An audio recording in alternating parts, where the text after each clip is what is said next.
Call this meeting of the City of Urbana Committee of the Whole to order. Would the clerk please call the roll? Mr. Ammons? Here. Mr. Brown? Here. Mr. Jacobson? Here. Mr. Madigan? Here. Mr. Roberts? Yes, here. Mr. Smite? Here. Ms. Marlin? Oh, here. Mayor Pressing? Here. Okay. Are there any additions to the agenda? Aaron? Yes, Mr. Chair, I would motion to move item number 11 and item number 13 to right after public input, considering the number of citizens who have gathered to discuss these issues tonight. Okay, well, there's also item number 12, which I thought was supposed to be paraphernalia. I thought the three issues were supposed to come together. That was my recollection from last week. I don't know how others feel about that. Was it just the two, I think it was just one. It was the $5 just the thing. $5 one? Okay, Yeah. so, okay, for some reason, because all three were listed together on the table, I thought all three would be coming to us this week. So we may have to go back and fix that. Now, 11 and 12 are essentially the same, so with different monetary amounts. So 12 may disappear based on what we do with number 11. So was there a second to the motion to rearrange these? I'll second that. It's been moved by Aaron, seconded by Eric. All in favor? Yeah, Aye. Are we moving all, what? Just I 11, motioned we're moving 11 and 13. Okay. 11 and 13. 12 will get dealt with as we deal with 11 and 13. 12 is identical to 11 with a different amount. And do I understand that we will have a discussion also then on paraphernalia? We'll have to schedule that at another date.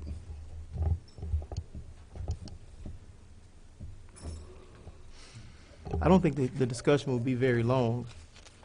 Well, we could discuss it tonight as Okay. well as part of this and direct staff to bring that back as well as a correction. Eric, So I would like to motion that it be added to the agenda then. for discussion then? Yes. Okay. Is that okay with everybody?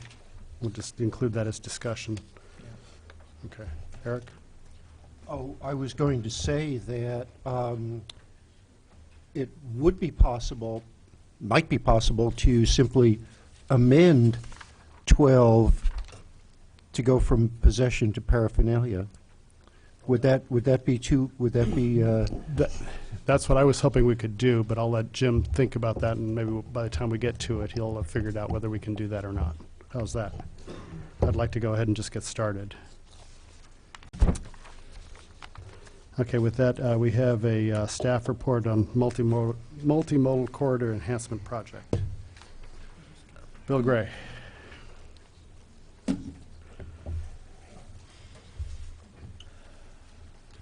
I'll make this real quick. This should not have been on the agenda, and hopefully we'll talk about it on April 11th. Oh, Wow, that was effective. we have minutes from March 14th. Is there a motion? Other staff report? Yeah. Matt Rejic. Hello. Just wanted to let the council know that the City of Urbana Cunningham Township Consolidated Social Service Fund schedule has been released. The applications are on the city website. They were posted on March 8th. The applications for that fund are due on April 8th, with then the worksheets for Committee of the Whole and staff report will be made on April 11th. And agency presentations, if the council wishes, are intended to be held on April 25th. And then discussions for agency funding would take place from May 2nd to a possible determination being made on June 27th. So I just wanted to let the council know about that. Are there any questions?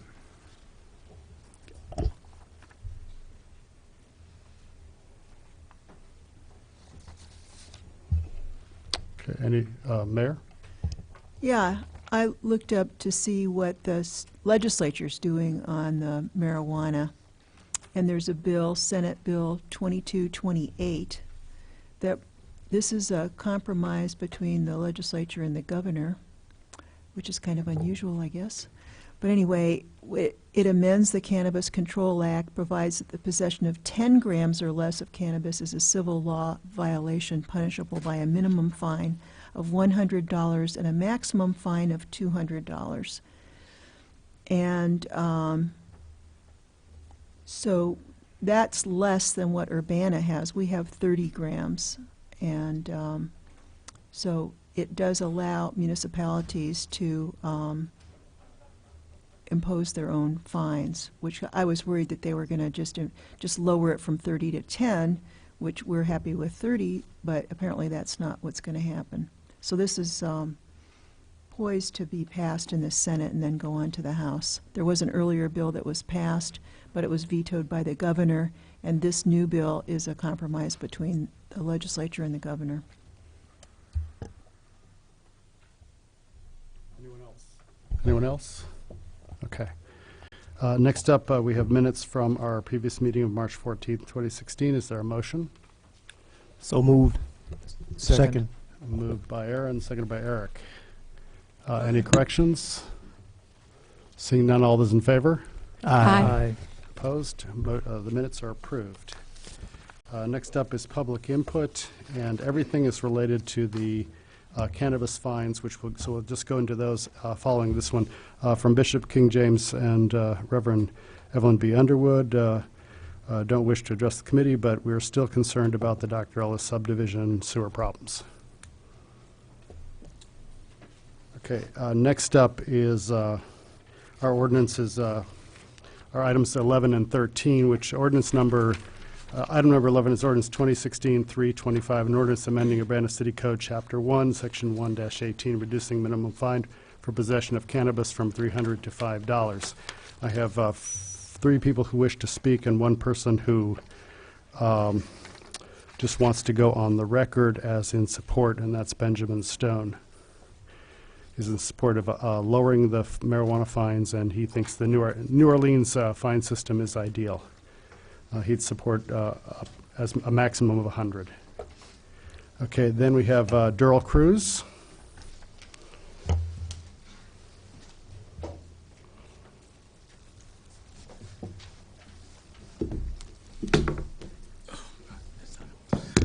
Good evening. I'm Durrell Cruz, as you all well know. I want to, first of all, commend the City Council for taking on this very difficult subject and opening it up to public comment and debate and involving the community in this discussion. Is very timely and appropriate. I would like to begin by just reading, if you will bear with me, a couple of excerpts from the recent Harper's Magazine. It just came out this month. It's called Legalize It All. There's a couple of paragraphs there I would like to read just to give some context and then use that in terms of commenting on your discussion tonight. So this article is entitled Legalize It All. In 1994, John Ehrlichman, the Watergate co-conspirator, unlocked for me one of the great mysteries of modern American history. How did the United States entangle itself in a policy of drug prohibition that has yielded so much misery and so few good results? Americans have been criminalizing psychoactive substances since San Francisco's anti-opium law in 1875. But it was Ehrlichman's boss, Richard Nixon, who declared the first war on drugs and sent the country on a wildly punitive and counterproductive path it still pursues. And he goes on, and he's talking to Ehrlichman. You want to know what this really was all about? He asked with the bluntness of a man who, after public disgrace and a stretch in a federal prison, had little left to protect. The Nixon campaign in 1968 and the Nixon White House after that had 2 enemies, the anti-war left and the black people. You understand what I'm saying? We knew we couldn't make it illegal to be either against the war or black. But by getting the public to associate the protesters and marijuana with marijuana and blacks with heroin, and then criminalizing both heavily, we could disrupt those communities. We could arrest their leaders, raid their homes, break up their meetings, vilify them night after night on the evening news. Did we know we were lying about the drugs? Of course we did. Nixon's invention of the war on drugs is a political tool, very cynical, but every president since, Democrat and Republican alike, has found it equally useful for one reason or another. Most of what we hate and fear about drugs, the violence, the overdoses, the criminality, derives from prohibition, not the drugs. Tonight you're going to be talking about marijuana possession and traffic stops of less than 30 grams. And one of the issues I've heard people say, oh, we need to have a deterrent. And I would suggest to you, when you're talking about less than 30 grams in a vehicle, you need no deterrent.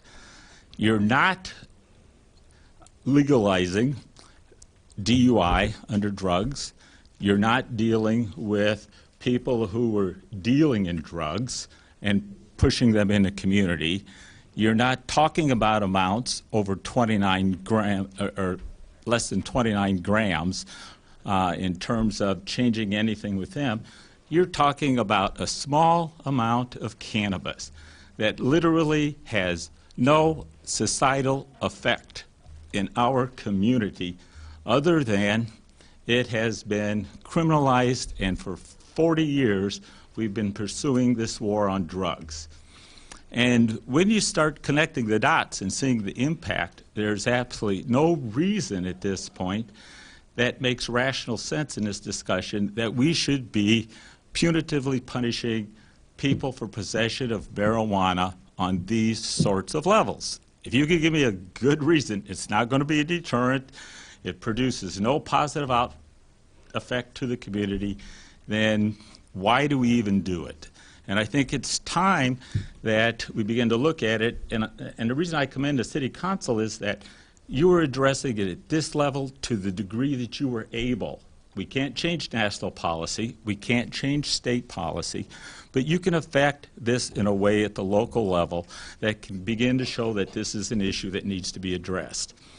Now, even more important to me than this issue of discussing, a fine for criminal possession, and greater urgency, I think, for the community, is not the amounts or the fine, but the racial disparities that are occurring in the enforcement of the drug laws. Across the country, African Americans are 7 times more likely to be charged with criminal felonies over cannabis possession than any other racial group. Okay. Oh, I 5 didn't minutes. stop. Oh, I thought there was a minute. No warning.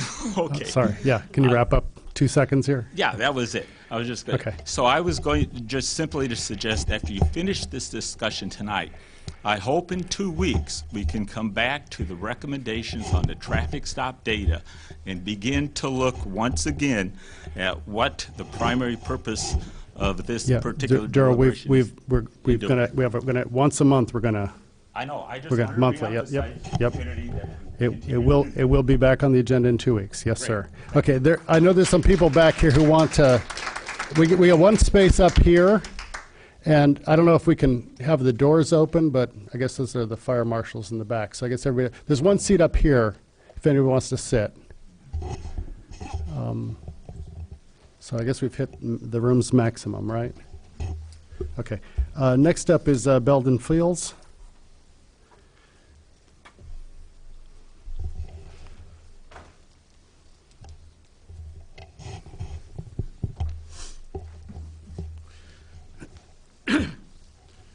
Yes, Belden Fields, 206 West Pennsylvania Avenue, Urbana. I want to second what Darrell said. I've been before this council before, several times, I think, talking about what I saw when I was looking into city court, Champaign's city court, and the kinds of fines that were exacted upon people because of violation of city ordinances. And I also indicated at that time that something between 75 and 90% of the people sitting in that court were African American people. I think we've got several issues here. One has already been touched upon, which is the very cynical, punitive nature and how it was used politically, the war on drugs as a whole. The couple of other things I think are important to consider. One of them is that we have a lot of impunity in the use of this drug. I mean, many people are using it. Students, probably 90% of our students use it. They don't get caught because they use it in fraternity or sorority houses or in their apartments. They're not being stopped by the police the way many African Americans are being stopped. So they just joyfully go on and use it and get high. And they're not a problem, really. The problem comes from alcohol. It doesn't come from marijuana. A second thing I want to stress is when we talk about even reducing it to $100, I think it's difficult for most of the people on the council and for me to see a terrific hardship in paying a $100 fine because we can afford to do it. But a lot of these people can't afford to do it. And what are you going to do when they don't do it and they wind up back in court and the judge sentences them not for the offense but for contempt because they haven't paid it? And that's what happens in city court. You don't get sentenced for ordinance violations usually. What you get sentenced for is that you haven't paid the fine. And I've seen this, so many times. $100 is not trivial to poor people. $100 means $100 that they don't spend on food, they don't spend on clothing, they don't spend on other really serious needs. So what I am hoping, I would like to see us just say 50 cents.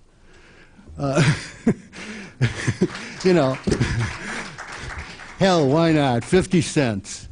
But I certainly don't want to see us getting anywhere near $100. So I'll compromise 10 times with Aaron, and I'll say, okay, Aaron, if you want $5, but I think it's too damn much. Any question? Belden, you have a question from Eric here. Yeah, my question, Belden, because I haven't, attended city court as you have, and the ordinance says that the $300 fine for marijuana possession is a minimum fine. Have you witnessed people being fined significantly more than the minimum? I don't know on the specific offense whether I've seen them fined more than the minimum, but I've seen fines in city court go up to $500. Now, these are a variety of offenses. The first time I ever sat in the court, which was many years ago, and it didn't involve marijuana, it involved the woman's dog who had gotten loose and perhaps had bitten someone, I don't know. And this was obviously a very poor woman, African American, and they hit her with a $500 fine. And I thought, my God, where is this woman going to get $500? And then, after I started looking at it, because I wanted to write about city court, I became very interested in city court, and I met with the attorney in Champaign and discussed what was going on. And going through this rigmarole, well, nobody goes to jail because of offense of our ordinance. Yeah, but contempt of court, they do go to jail. Mm-hmm. And they were supposed to have alternative ways you could work it off. Well, they tried it. They sort of let people at the beginning clean the buses or something, and that didn't work out. So in reality, there was no option to either paying the fine or going to jail. That's what people were left with. Mayor. Did you go to the Urbana City Court or just the Champaign I didn't. one? I didn't, no. Because I think it might be different. I didn't. Yeah, it's possible that it's different in Urbana. I know that the Urbana City Court is less frequent than the Champaign City Court, and it might be it might be different. But the point I'm trying to make is that I have seen so many people in this community And, I mean, some people from Urbana can wind up in the Champaign City Court if they get arrested by a Champaign cop. Anything else? Mike? So at this point in time, I'm not saying I'm for or against this, but here's my difficulty. What's the street value of an ounce of marijuana in the city of Urbana or Champaign? I have no idea. I do. It's $350. All right. So I keep hearing about, oh my God, how are people going to pay this fine? If they get caught with an ounce of pot, that's a $350 value. They came up with that money somehow, right? Am I wrong? I'm trying to understand. I'm not trying to be adversarial. I'm just trying to understand this. I mean, it's fine if you are adversarial. I don't care. No, it's but it's not that. I'm trying to understand. I don't know how people acquire Right. pot. They might not pay the prevailing price. So maybe barter and or maybe some other way. Okay. Well, that's how it's done in prisons. It's barter. Well, fair enough. But we're still in the free society here. We're talking about people who are Yeah. here in society, who are being caught. Yeah, so that's right.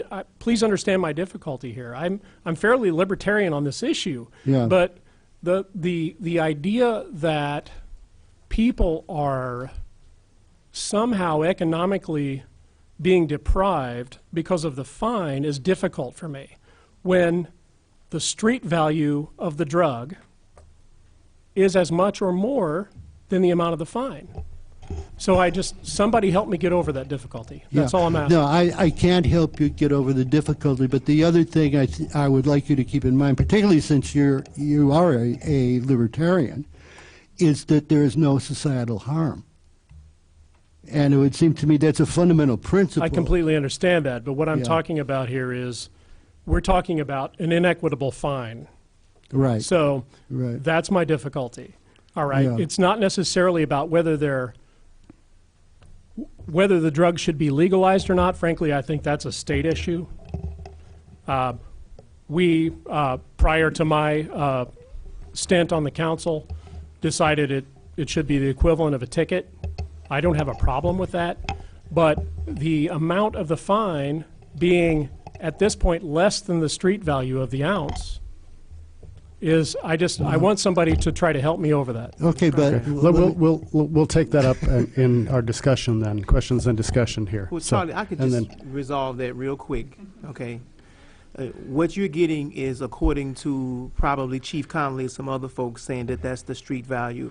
That is a particular strand or type of marijuana that may cost that much, but there's no way that you can guarantee that everybody caught with an ounce will have something that costs nearly that much. That's the first thing. So, because before, you might be able to get an ounce for $90 or $100, depending on what it is. So that's not a fair and accurate assessment of what's happening the majority of the time. It could very much be something much less than that. Secondly, the report that Dan Lynn shared with you all last Monday showed that 84% of the arrests in Illinois are for misdemeanor offenses, less than 30 grams, and that 85% of those are 10 grams or less. So you're not even running into a whole bunch of people with ounces. So I think that should resolve your concern.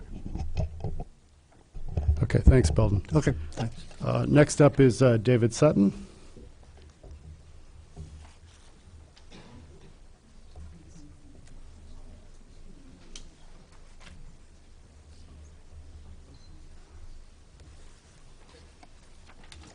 I'm David Sutton, not a resident of Urbana anymore, not a user, but I am in favor of the low or no fine.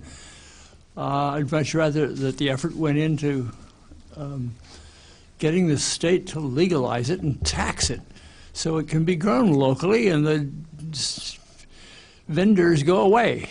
And the apparently it's working very well, and the tax from pot is higher than they get from Coors, etc. I mean, it's not small, okay? And every time you arrest somebody for prohibition, it's called, it costs you money. It costs us money to do it. and it's not fun. And when people can't pay and they wind up in jail, it gets less and less fun because they can wind up with $100, yes, that they maybe spent on something else. Is true. But when they are not able to pay a bail or a fine or something else, and they wind up in jail, they may lose a job, it just escalates. And why do that? Be the libertarian and say, let's not try to pay for the arrest by having any fine. Okay? Questions? Thank you. Martel, you have you submitted something, but I haven't. You want to speak now? Yeah. Okay. Martel Miller.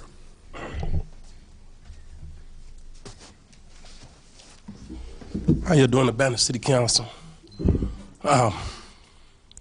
We talk about this fine. This fine is just something they brought up to help what's going on in this community. And what's going on in this community is called racially profiling.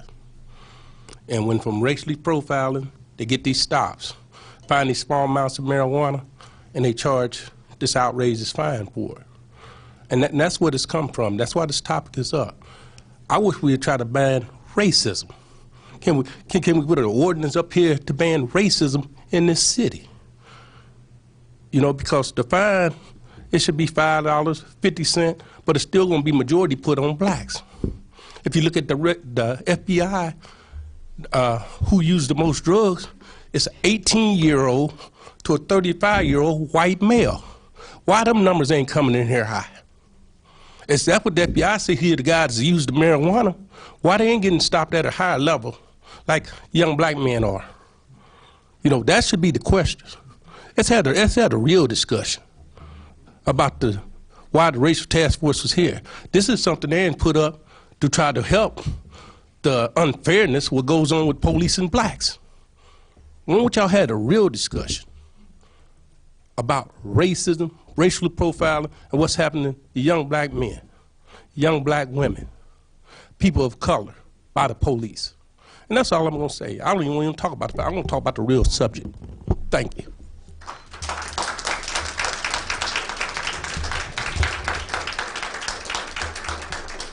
And as a reminder, we will be taking up the traffic stop study again in 2 weeks.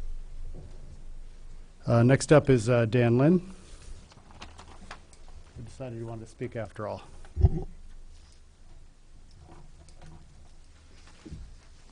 Well, thank you for having me again, Urbana City Council. I did want to address Councilmember Madigan's concern about the cost of cannabis versus the fine. And I think what we're looking to do, or what the Urbana City Council is looking to do here, is to really send a message that low-level cannabis offenses are not a high priority to the law enforcement agency in this city. And I think if we're looking to maximize the compliance of people who are able to pay those fines and not be subject to a city contempt of court potential arrest, making that fine as low as possible is the best way to maximize compliance of people who do end up paying that fine. I know that you'd also mentioned earlier in the meeting about an exciting new business coming to town, which I'm under the assumption from the last city council meeting was about the local brewery.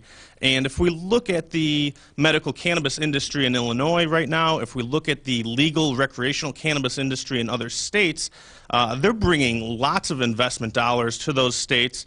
Where I'm working in Champaign with the medical cannabis dispensary, they've invested hundreds of thousands of dollars in renovating the facility for their medical cannabis dispensary.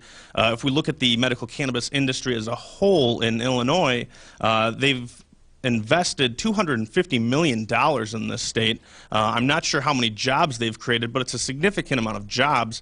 So I think that if we're looking to kind of also have exciting business opportunities with a new brewery coming to town, we should be potentially positioning the city of Urbana to embrace what is likely going to be a legal cannabis market sometime in the near future. I believe the polling data shows, and I would imagine that most of the city council members agree that the inevitability of cannabis being legalized in the next 10 to 15 years is probably pretty significant. And if you want to keep the people who are looking to be those entrepreneurs in this city, investing those dollars, you want to send them a message that cannabis violations are not a significant law enforcement priority. You want to send a message that you are going to be ahead of the curve so that you can embrace this emerging market once when it does come to fruition that legalization happens. As I mentioned last week, I am a strong advocate for the legalization and regulation and taxation of cannabis. As a previous speaker had mentioned, if we look at the history of prohibition, I don't think that there's a council member today that would vote to make this plant illegal if we were using those same type of terms that were used to make this plant illegal in this country in 1937. But I really think it's about the prioritization of what the law enforcement community is doing in Urbana. If the clearance rate for violent crimes is 100%, if the clearance rates for home invasions or other crimes that have a very clear victim to them are 100%, then maybe we could start focusing on some of these low-level drug possession crimes. But I would imagine that the clearance rate is not 100% for some of these car break-ins, for home invasions, sexual assaults. Those are the crimes that really should be being pursued by the Urbana City Police Department. A low-level cannabis possession, you want to make that a ticket that is going to have the maximum amount of compliance. A $5 ticket, you're going to have a very high level of compliance. A $100 ticket, you'll probably still have a high level of compliance with that ticket. It just probably won't be as close to the one with $5 as the ticket. So those would be things that I would suggest to keep in mind when you are looking to pursue a changing of the fine amount. I know where I live in Springfield, when I talked to Springfield police officers about what you were trying to do, a lot of them said that they would not even write that ticket if it was a $5 fine, which to me shows that they understand that this is a message about prioritizing what law enforcement should and should not be doing, and I think that that's really at the heart of what is looking to be done here tonight. So thank you for entertaining me again. I'd be happy to answer any questions. I hope that you did review the studies that I had sent last week, because I think that there is some very alarming information there about the usage rates of cannabis, along with who's being arrested versus who's being ticketed in Urbana, specifically in comparison to Champaign, which is almost completely opposite of what Urbana has done in terms of the amount of people who are writing tickets versus getting arrested. Well, I'm glad you find us entertaining, so thank you. A lot of people do watch UPTV. Bill, then the mayor. Just on that last point, I hate it when people compare Urbana to Champaign, but since you brought it up, Champaign's overall per capita ticketing rate is higher than Urbana. There's like 167 tickets. We did a third of that or a fourth of that, something like that. So when you combine the ticketing and the arrests, it's about the same. But yeah, we definitely do arrests more than we ticket, but you don't know, who's just doing warnings and letting people off and stuff. That's not figured in there because it's not reported. So, I'm glad you have your business in Champaign, but don't make too many comparisons. Yeah, I think it's the percentage of how many people are getting arrested versus who's getting the tickets. That's the real matter. I think that the total numbers are definitely relevant, but if you have a large percentage of people who are getting arrested versus getting the ticket, clearly there's something wrong with the implementation of the ordinance itself. Mayor? Urbana has a higher amount than most cities. What is the fine in Springfield, and what is the amount? I believe the amount is 2.5 grams, and I think it's in the $100 to $300 range. The example I used last week was that the city of Aurora, which is the second most populated city in the state, has a fine of anywhere from $500 to $1,500. And I would imagine with those type of fines, you have a very low level of compliance of people who actually pay those tickets. Okay, because ours is 30 grams. Correct. Which is much higher than all the other cities that we surveyed, but I don't know if we surveyed Springfield or not, did we? I believe Aurora's city ordinance is 30 grams as well. We just did around this area, so ours was the most liberal. And it was actually initiated by the police department because they didn't want to have to do state charges, so that was the proposal, and that's why we did it. Okay, other questions? Thank you very much.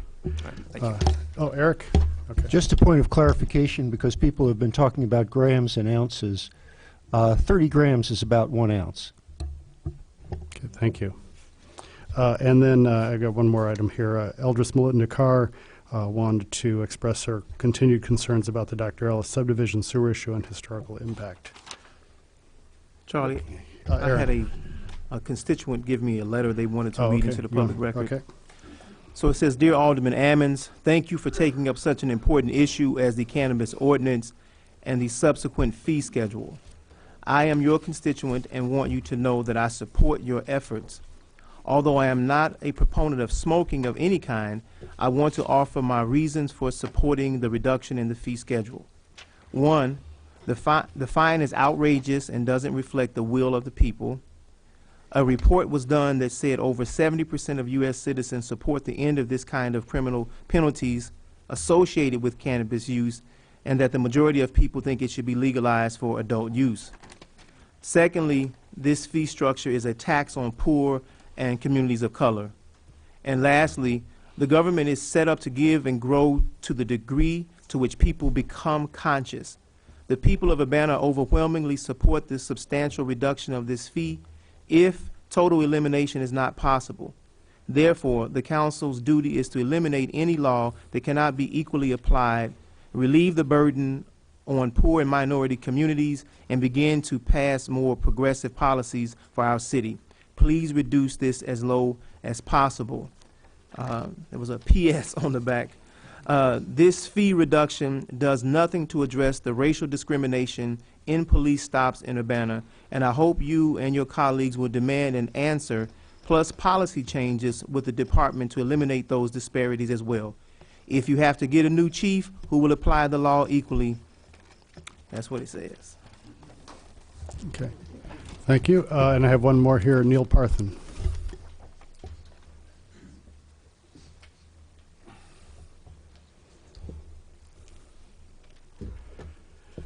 Hi, I'm Neil Parthen. I live at 705 East Colorado, apartment 206 in Urbana. And I'm just here because I support the move to lower the fines as proposed by Alderman Jacobson and Ammons. I thoroughly applaud the council tonight for addressing this kind of matter and taking action on the research of the IDOT task force. It's a really positive step. It's really heartening to see because there's a number of municipalities that don't necessarily take those kinds of actions and don't necessarily take that kind of research into a real account. And so it's really heartening to be a citizen of Urbana where that kind of stuff is meaningfully taken care of. And there's myriad reasons for the lowering of the fine. They've been brought up. The impacts of the drug war, which has widely been panned as a failure, the class disparities, racial disparities, a number of issues of policing, and they've all been brought up here before. And we have a council that's been a leader on numerous public issues since I've lived in Urbana since the early 2000s. And one of the things that really has me staying in Urbana is the fact that the city council here will take action after listening to the public and engage the public in discourse and make revisions, take ideas, and continue to work with the public on certain issues. You guys have been a leader on a number of things in the past. And I respectfully ask that you do take a lead on these kinds of important matters and take this small step by adopting the amendment as proposed, because it's a small step in the very right direction. Questions? Thank you. And then I've got two more. Ivan Rees doesn't wish to speak, but is in support of reduction of fines for marijuana use. And then Ben Jocelyn, did you want to speak, or you just want to be in support of? Okay. Also in support of lowering the fines. Okay. With that, I'm probably going to hold an auction now here for setting this fine amount. So the ordinance is Ordinance 2016-325, an ordinance amending Urbana City Code Chapter 1, Section 118, reducing the minimum fine for possession of cannabis from $300 to $5. This came from discussion in committee, and I'll let Aaron or Eric speak to it to get us started as a sort of staff report, please. No, you go ahead, Eric. Go ahead. Okay, I'll tell you why. I mean, Aaron actually said it first, and I very quickly seconded the motion, and I will add that were it in our power to legalize recreational marijuana in Urbana, I would be in favor of that. But in consultation with legal staff, we can't do that. the best thing that we can do at this particular time is to reduce the fine to a token amount. So one of the, it's been attested to earlier this evening about the origins of the war on drugs and the fact that this was somehow, well, it was a ghastly mistake for the nation. It was perhaps not a mistake on the part of the people who initiated it, but I want to talk specifically. One of the reasons that I really want to reduce, if we can't eliminate, the fine for marijuana is I believe that the rule of law is very important. And I haven't in my life used marijuana. And partly it's because it was illegal. And for me personally, using a recreational drug, other people may feel differently, and I don't hold that against them, but for me personally, using a recreational drug was too small a cause to violate the law. But one of the things that really undermines respect for law is to have stupid laws. And this is a stupid law. So I want to be clearly understood that one of my motivations is to foster respect for law. To do that, we have to have wise laws. A second thing that undermines respect for law is when laws have disparate impacts with respect to race or ethnicity or religious or cultural groups. Clearly, this law has wildly disparate impacts on African Americans as opposed to other people. So this is a second really strong reason for me to want to reduce the fine to almost nothing. But the third reason is the nature of marijuana itself. Society has a kind of uneasy relationship with mind-altering drugs, with alcohol, with tobacco, with marijuana. What we find is that we have to find some kind of balance between control and absolute license. And with marijuana, our laws are absolutely way out of balance. And this moves the law closer to, it doesn't eliminate, as was said, it doesn't eliminate the racial disparity, but at least it minimizes the impact of the racial disparity. So, and I think that is very, very important. Later on, we're going to talk about reducing the fine for underage drinking.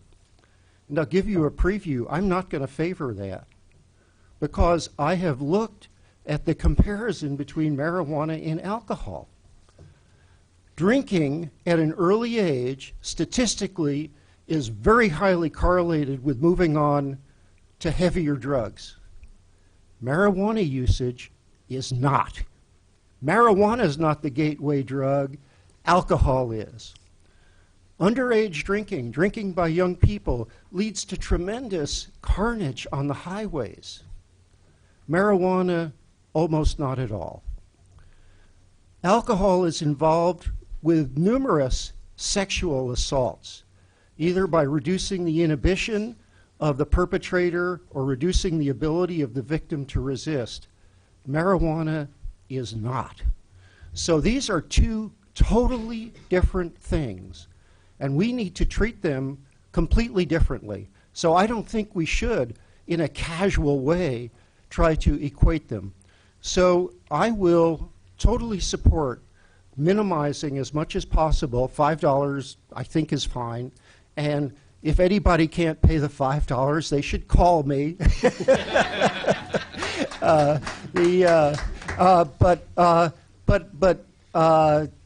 But yeah, Let's do it.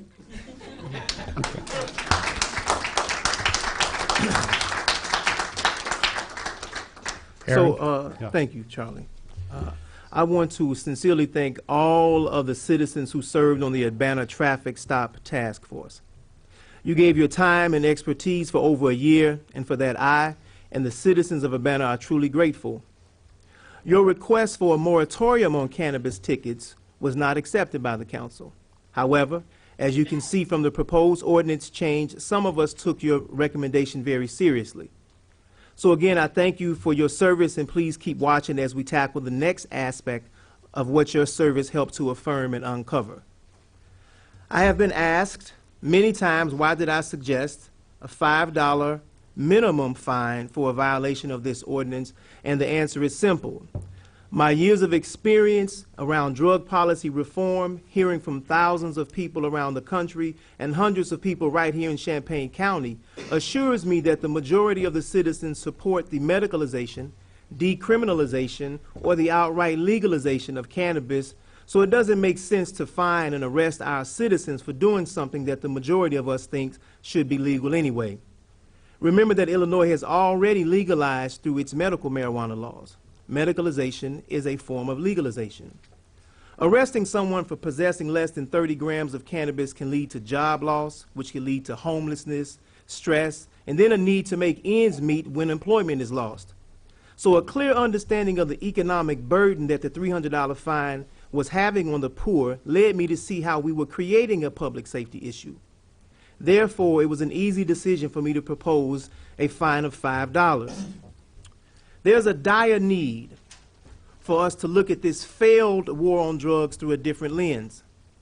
Drug addiction is a public health and/or a mental health issue, and we can do better than locking up African Americans, Latinos, and poor whites for trying to cope with the stresses of poverty. The way some of us view cannabis and drugs in general has been shaped by fear and propaganda that was once understandable because we didn't understand it. Today we realize that the war on drugs was never a war on drugs because all of the so-called illegal drugs are cheaper, easier for our children to get, and they are more potent than ever before. When you declare war on a thing, the intent is to get rid of it or to defeat it. Well, America, Illinois, Urbana, how's that working for us? The traffic stop data showed us what I and other experts in this field have proclaimed for a decade or more. African American, Latino American males are targeted because the society has been inundated with images and verbiage by the corporate media that says that we are the super predators, that we should be feared, locked up, or even killed. The task force revealed that African American and Latino males in particular receive the vast majority, I believe almost 90% of the loud music tickets, the license plate light out, or something dangling from your rearview mirror tickets, because all of those are probable cause for investigatory stops. What are they investigating? The vast majority of the time, it's for drugs. Well, interestingly enough, when stopped at rates consistent with their population, contraband is found more on whites than any other ethnic group. So given the aforementioned and the fact that whites make up more than 70% of our local population, why do we have in Urbana cannabis arrests and citations falling so heavily on the backs of African Americans? As mentioned earlier by one of my constituents whose letter I read into the record, we cannot ignore this council chose to put together a traffic stop task force because of the disparities related to race. And we have to continue to push for the answers and to get to the source of those disparities. I believe this ordinance change is a solid step in the right direction. So I will move. I have talked to my fellow council members. I do not have enough votes for a $5 maximum fine, but I move at this point to amend my motion to read that the minimum fine be $5 and that the maximum fine be $50 for cannabis for 30 grams or 29 grams or less. I'd like to second that. Can I assume that's a motion sending this to council? Yes. Okay, so we have a motion on the floor setting a range of $5 to $50 for the ordinance amending Chapter 1. Diane. And then First, seconded I'd by like to Dennis. address one inaccuracy in what Councilmember Ammons stated. The City Council did not fail to address the task force recommendation for a moratorium on cannabis use. We have not actually addressed any of the recommendations, and we're about to systematically do that. We all received a survey from our Human Relations officer this week, and we're going to start that process. To say that the City Council failed to address the cannabis issue in traffic stops is absolutely inaccurate. We had And a we discussion intended about the to do that. moratorium. Oh, I'm Excuse sorry. me, I'm speaking. Thank you. So I sent around to the council today. I was looking at, I was trying to wrap my head around and get the big picture on this. I sent around to the council a snapshot of 2015. This is based on the various reports we've received from the staff and from the police department. And it was my personal attempt to get this issue into perspective. So I would like to share the results of that. And this is a snapshot. This is 1 year, but I think it is fairly reflective of what we've been seeing recently in the city of Urbana. In 2015, there were 3,657 traffic stops. There were 18,954 calls for service to the police department. There were 3,443 traffic citations. There were 48 underage alcohol arrests for purchase, possession, and consumption. There were 149 cannabis arrests, and that's total for both over and under 30 grams. So of those 149 cannabis arrests, what happens to them goes from there? Well, if it's over 30 grams or with intent to deliver, that's an automatic state charge, and that was 22 of that 149. 72 of those cannabis arrests were the result or the response to complaints from the public, from the businesses, from schools of cannabis-related activity. 77% or 77 of those arrests were officer-initiated. So once you, then you have, the officers do have options for possession under 30 grams. 56 city tickets were issued. Of those 56 tickets, 23 were issued as a result of a traffic stop.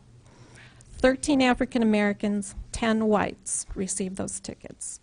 12 of those city tickets were complaints in response to complaints from the public. A lot of those were apartment complexes or housing complexes reported somebody smoking pot in the laundry room or on the premises or in a car, and the police responded. 21 of those city tickets were officer-initiated. For the under 30 gram tickets issued that received or under 30 grams that were charged under the state charge, there were 71. So 71 out of the 149 cannabis arrests were a state charge. Of those, about 15, and it's somewhere in the neighborhood of 15, that's plus or minus 1, were juveniles. They were referred automatically to the Youth Assessment Center or to the Juvenile Detention Center.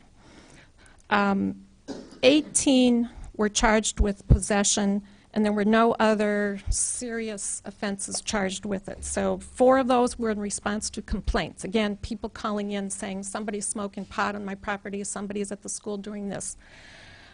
9 of those were the result of traffic stops, and again, 8 African Americans and 1 white received a ticket. So you're seeing the disparities in cannabis arrests in the traffic stops, and our original charge was to look at this in the context of traffic stops, and that's what we intend to do. And 5 of the possession were officer-initiated. So the remaining 38 charges for possessing under 30 grams that were charged under the state law were the result of complaints, calls from the public to the police asking for help. This was a response to theft, burglary, home invasion, DUIs, knife violence, somebody stabbed a family member with a knife, damage to property, violating orders of protection, weapons violations, domestic violence, which is a real issue in this community, and some shoplifting. So those cannabis charges were in addition to more serious offenses. So in terms of just putting this in perspective, I think some of the comments I've received from the public, people believe that there are thousands and thousands of cannabis arrests every year. And I just wanted to make sure people understand that there aren't. Last year there were 149 total. The other thing that people are confused about is that we are looking at reducing fines for DUIs, impaired driving, and that is not the case. This is possession. It is not operating vehicles under the influence of alcohol or drugs. So I won't support a $5 fine for this. I like the approach of dividing it into 2 levels, 10 grams or less, a smaller fine, and a somewhat larger fine for possessing over 10 grams. I mean, someone in my ward was shot 2 weeks ago in a drug deal. And so I understand the seriousness of this. I am in favor of legalization at the state level, but at this point I think we should look more at maybe $50 for 10 grams or less and $100 for I appreciate if people keep it down. It's hard to hear enough as it is, okay? for over 10 up to 29. But I just want people to put this into context as well. Okay. So she used Aaron? my name, so I thought I was able to respond according to Robert's Rules of Order, but Well, that's why I was trying to respond. in due time, yes, I just, yeah. I Okay, appreciate so- that. Did you call on Madigan? Is he speaking No, out no. of turn? I was just wondering.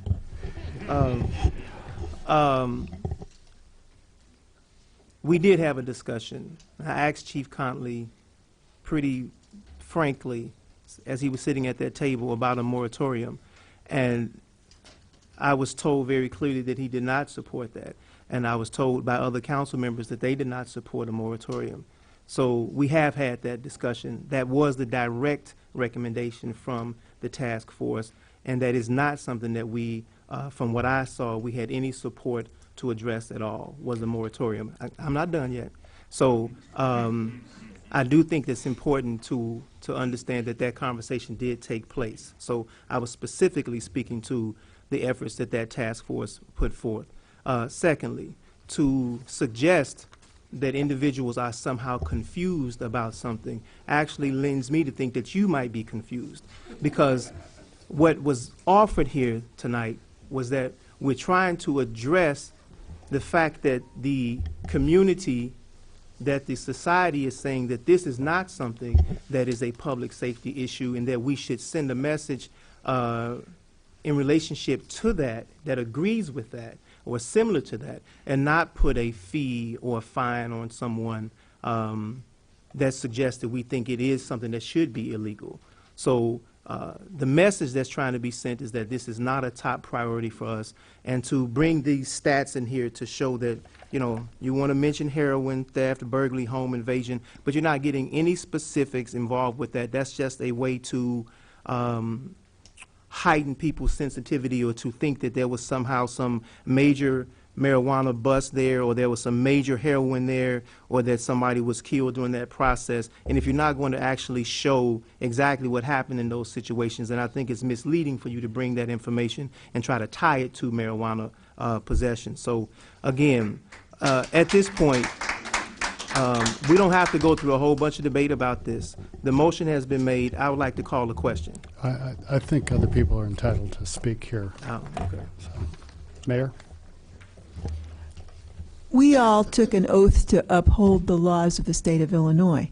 Now, Urbana is a very progressive community, and sometimes we can pass an ordinance that ends up being a state law. But there is a state law on marijuana, and the legislature is revising it. And I certainly have thought for many years that the war on drugs has been a failure, but we are not in a position where we can just change the law of Illinois. That has to be done by the legislature. And we can certainly lobby for changes. And I agree that when they opened it up for medical marijuana, it was widely understood that that was the first step to legalization in general, which other states have done. But our job here is to operate within what the state law currently is, and of course we are free to lobby to change the state law. Others? Bill? Yeah, I completely agree that it should be legal to use marijuana as you please, and the best case scenario, you'd be growing it yourself and using it, or making the trip to Colorado, buying it yourself, taking the risk to bring it back. But as long as you're buying it on the street, then you're putting somebody at risk. It might not be yourself, it might be whoever had to get it for you. And usually those people are the more vulnerable people that are making the risks in order to make some profit or to get themselves through school or whatever. So I don't think it's insignificant to consider the public, I wouldn't call it a public safety issue, but it's definitely an effect. Besides that, we need to treat it as a public health issue. It's been very successful treating tobacco as a public health issue. If you look at high school seniors in the latest youth survey, in the past 30 days, 20% have used marijuana, only 5% have used tobacco.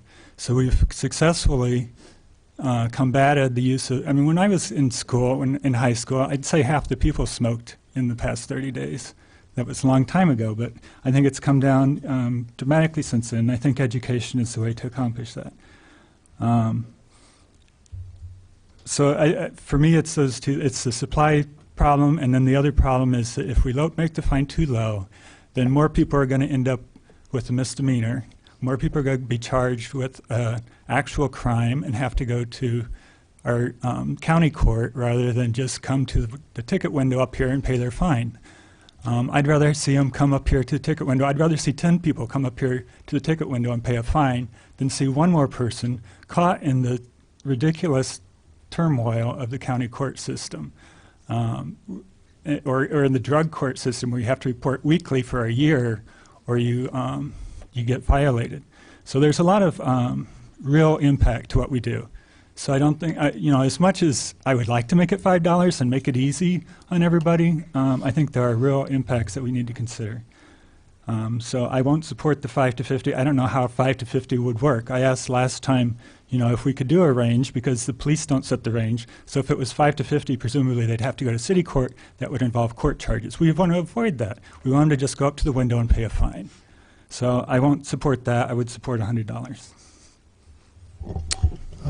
Dennis, then Eric.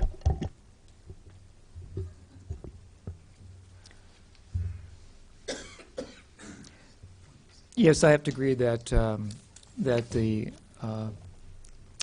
the option of our police officers to not make this into a criminal case by arresting offenders who have only 30 grams or less is going to be an important positive step for the community. I think that, personally, if you're using marijuana as a recreational tool, that's one thing. It can also become kind of a crutch for life, which is maybe not such a wise direction, but then we've been enjoying alcohol as a crutch for life for centuries, so I guess there's a certain amount of tolerance that we have to accept for people's choices. We all can't be so strongly directed in life and have life goals that are avoid the use of, I would say, damaging, ultimately long-term damaging materials to our system and our bodies. Well, that said, is the fine of $300 currently on the books too high? And I think it is. Would I only make it $5? I don't think so. I'll go with $50. I think anybody who's being able to afford a $90 package of marijuana can probably afford the $50 fine. And sometimes all you need to do is be caught once or twice, and it'll turn your mind around about maybe what you're doing. You'll get a chance to look at it. Perhaps you'll make a different choice in the future. I don't think spending time in jail is necessarily a positive thing, although one night in jail can perhaps turn a man's mind around quite suddenly. So, I mean, but that's an experience that perhaps some of us will have and some of us will not. I think I will go with, I would suggest that $50 is a fair price. It's less than, quite a bit less than we currently charge. I think it's feasible for most people to deal with that.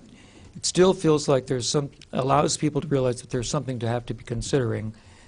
It's not just a skating party that allows you to get through with absolutely no effect for the causes that you're creating. So I think there's been a lot of good talk, a lot of thoughtful attention to it, and we do know that in the future we're going to be talking about even more important and significant discussions here on the council. So maybe we don't have an agreement on what the fine can be. We've heard about 5 different versions of what this could be, so we'll have to see where we are today. Eric. So, yeah, I'd like to respond to a couple of things, and Diane, I really do appreciate your breaking this out for us. I think the most important, or there are several messages in what you did, and the information that you broke down for us. None of them tell me that levying a significant fine for simple cannabis possession enhances public safety. One of the best estimates that I have seen for the people who periodically, habitually use marijuana in the United States ranges between 5 and 10% of the population. So if that's true, then that's going to be about 3,000 citizens of Urbana. Who knows, there might even be a few people in this room in that category. But, I have no idea who you are, but statistically it's likely. But now, out of those 3,000 people, 149 were arrested for cannabis possession. Well, that's like, an inverse lottery. It's like losing the lottery. I mean, it doesn't do anything. It doesn't, if marijuana usage were a problem, it wouldn't have done anything. I mean, if we had, 149 out of 3,000, doing this quickly, it's pretty low. I mean, we clear. We clear a lot more assaults, a much higher fraction of assaults than that. We clear a much higher fraction of burglaries than that, and it's great. And our police do a good job. As far as the question, I said something at an earlier meeting, and I want to walk that back. I suggested something that was echoed tonight by another council person, that maybe if we lowered the fine, the police would do more charging under the state statute. And I want to recant that. I think we have a very good police force. I think we have very professional police officers, and I think whatever we do tonight, they will act professionally in accordance with their best judgment of how to be fair and protect the public safety. So I don't think that's an issue. I raised that issue, but I want to say that that's resolved in my mind. But why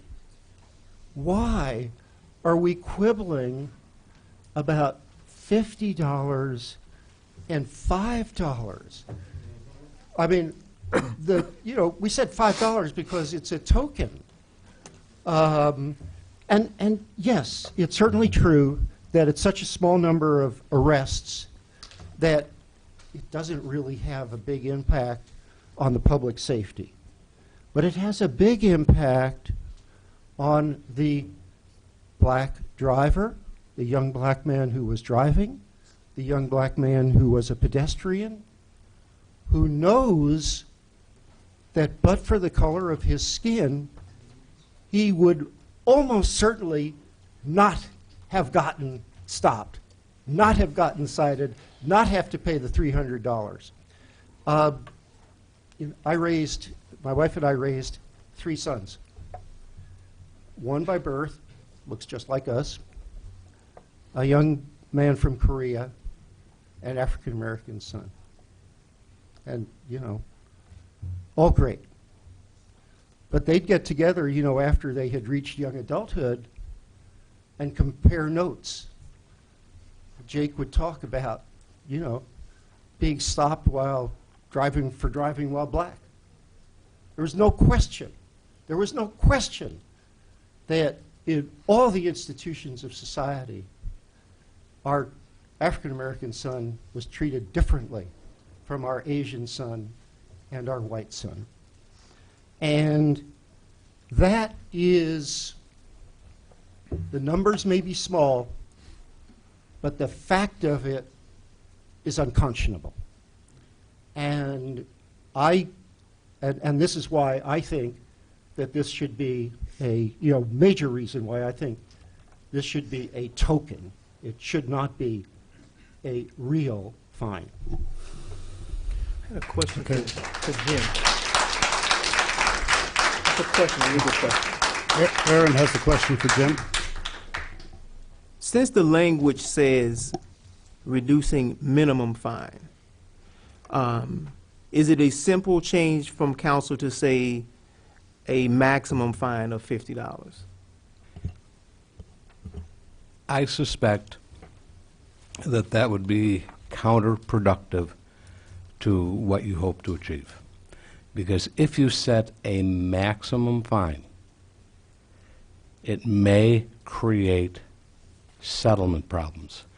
The city ordinance allows, I think it's section 1-117, or 17, I believe that's what it is, allows ordinance violators or alleged ordinance violators, cannabis or otherwise, to settle their tickets by paying a fine. So there's no court costs, obviously no criminal or arrest record. The other problem that I see with setting a minimum and a maximum... Okay, just for a second, I'm just asking specifically, do we legally, can we just, as a council, change that language? That's all I'm asking you. Absolutely. Okay. So I want to make sure that the motion is clear. I'm proposing that we have the fine for possession of cannabis under 30 grams be $50. Just want to make sure I'm clear about that. Jim? If I may complete the thought, the problem with... Okay, so maybe I misunderstood your first, let me clarify the motion first here. So you didn't mean 5 to 50, you meant $50 to begin with, right? Well, I wanted the minimum of 5 and the maximum of 50, but I Okay. thought there may have been some concern behind that. Okay. So I thought we just was clear enough. We just 50 say is the minimum. $50. Okay, so is that acceptable to the seconder then? 50 is okay, Jim, please. If I understand correctly, regardless of what the minimum is, if there is a range, somebody's got to set that range. And it, at least the way the system is structured now, it will be a court. And I don't think you want to increase the contact between the minority community and the court system. Even though it's still a ticket, there are court costs. I think I described 2 weeks ago when I was here, and I apologize for missing last week. I was on vacation. The system as it works now is there's a settlement process I described 2 weeks ago, and once an individual gets involved with the court system, a lot of the end results of that system are what I will call plea bargains with the payment of the minimum fine. And then if somebody has trouble paying that fine, we've worked out payment plans that stretch for years, or somebody's paying $1. But the problem is the range. Who's going to decide what the amount is? And that typically would be a judge. So if we set for the fine to be between $5 and $50 or $50, if the person pays that fine on time, you saying they still have to go to court? No, conceptually, but somebody's got to determine what that fine is. I Is it thought gonna we be- determined that. You- Aren't we you- doing you that give- now? You're giving a range of 5 to 50. So that's why I changed. So the there's a motion range to- in there, and what's the number? So It's I'm a saying if- practical matter, not a legal question. So It's if a I'm practical. saying if I make the motion for it to be $50, then it's clear, right? If that's the only fine, there's no range. If it's just 50, yes. It's settled like anything else. Okay. Yeah, so we have a motion that clarifies it, sets it at 50 now instead of 300. Eric? So I want to make one last appeal for one more vote. And I'd like to appeal to my libertarian friend in the following fashion. And you know, I think we agree on a couple of things. The government should not relieve somebody of either their liberty or their possessions unless there is a good reason in terms of the public good or the public safety. Now, we might, disagree about where to draw the line on particular issues, but if we're going to have a punitive fine for marijuana possession, there ought to be a good case that that is in the interest of either the public good or the public safety. And I haven't heard that. Now, many people think that going down to $5 is too extreme. I'm going to paraphrase a good conservative from my childhood. Barry Goldwater said, "Extremism in the pursuit of liberty is no vice," I think is what he said. Well, I think extremism in the pursuit of justice is also not a vice. So I hope that I hope, Mike, that you would consider joining us at the $5.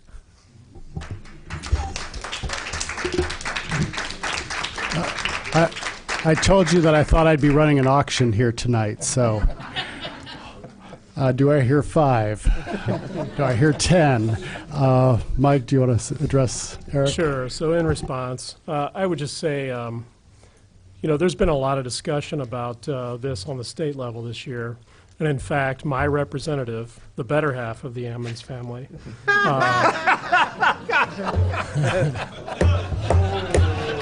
and I say that for the record, and I don't think he'll disagree, actually. Do you? I don't want to speak out of turn. And if you said that about me and Barry, I wouldn't disagree either. If you know what's good for you, you won't. But no, in all seriousness, Representative Ammons, my representative, is in support of a bill that would actually, and is a co-sponsor of a bill that would actually set the state fine. It's been various iterations through the process, but she has been a supporter of a state law civil violation of $100, $125. So I'm going to stick with the wisdom of the better Ammons and say, no, seriously, I think 30 grams, $100 is very fair. The state, the governor has given the General Assembly a very clear message that maybe 10 grams ought to be the threshold at a certain fine level. If I were a state legislator, I would very well entertain legalization of small amounts. But I think that's where this decision should be made. Frankly, I think we are a bit ahead of the curve here. I think we ought to wait and see what the state does. I think we ought to at least temper our zeal for zeroing out the fine, and $5 is basically that. I think $100 is a fair amount. I cannot support less than that, but I am very interested in what's going to play out at the state level. Okay. Well, we have a motion that sets it to 50. The recommendation is sent to council. So all those in favor? Aye. Opposed? No. No. So those in favor, please raise your hand. 4 in favor, so the motion carries. It goes to council.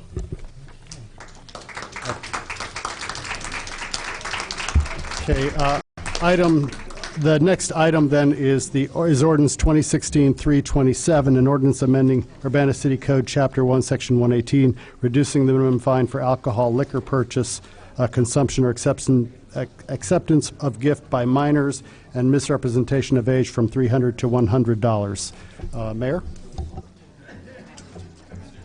Okay, if people could, your voices carry up here, please. So if you need to leave, go ahead and leave real quickly here. Otherwise, I ask that you not make a lot of noise. Why don't we wait a minute while they get out of here?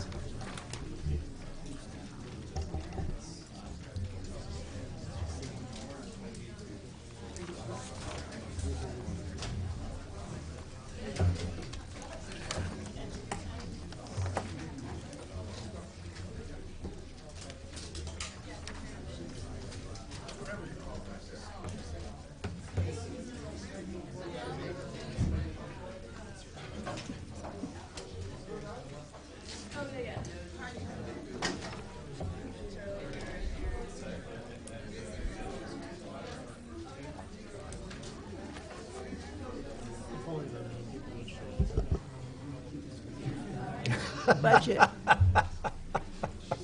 Mike, budget.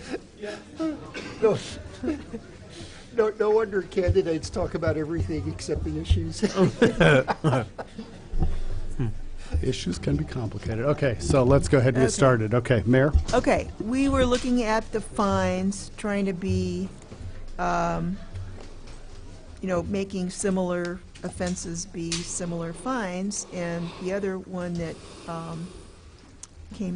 was discussed was the alcoholic beverages, and so that's $300. So we just lowered the cannabis one to 50, and I would suggest lowering the alcohol to 100. Bill? I guess I don't see a real strong connection between the two. For the cannabis, it was 2/3 of the cannabis tickets go to adults over the age of 21. So we're talking about underage drinking for one. I did wonder what the fine is for, and maybe Mr. Madigan would know, what the fine is for servers if they serve someone underage. Does anybody know? I believe it's in the range of $450 So, plus court costs. I guess It my gets point very is expensive. to minimize the responsibility someone has in ordering a drink. That person's putting someone else at risk when they do that, because whoever's serving them, if they're using a fake ID or something, whoever's serving them could get in trouble and pay a larger fine too. So I don't know. And there's no racial disparity in those fines. I just don't think it's the same issue. I'm not really ready to support that.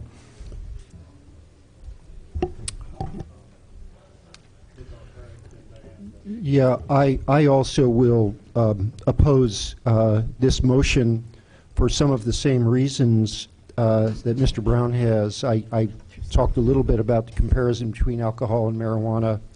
In many ways and on balance, I believe that for young people, alcohol is a more dangerous drug than marijuana.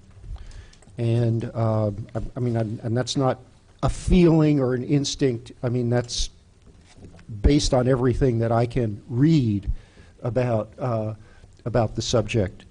I'm